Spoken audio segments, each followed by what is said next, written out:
Planning a move in Orlando, Florida. In this video, we'll cover moving costs, how to plan smart, packing tips, and ways to make your Orlando move smooth and efficient. Local moves in Orlando typically range from $425 to $950 for a 2-bedroom home, depending on the size of your move and the complexity.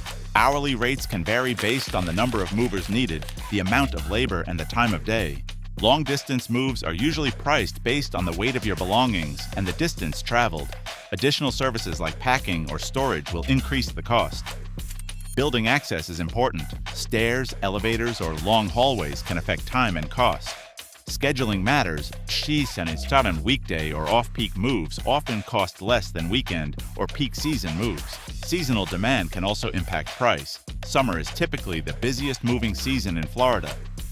If your new home isn't ready or you need to downsize, temporary storage can help keep your belongings safe. Secure and climate-controlled storage is ideal for sensitive items such as electronics or antiques.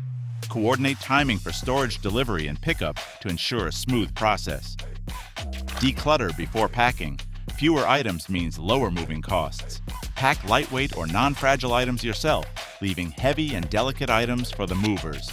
Schedule your move during off-peak times for better rates and more flexible availability. If this video helped you, please like, subscribe, and leave a comment with any questions or tips about your upcoming move.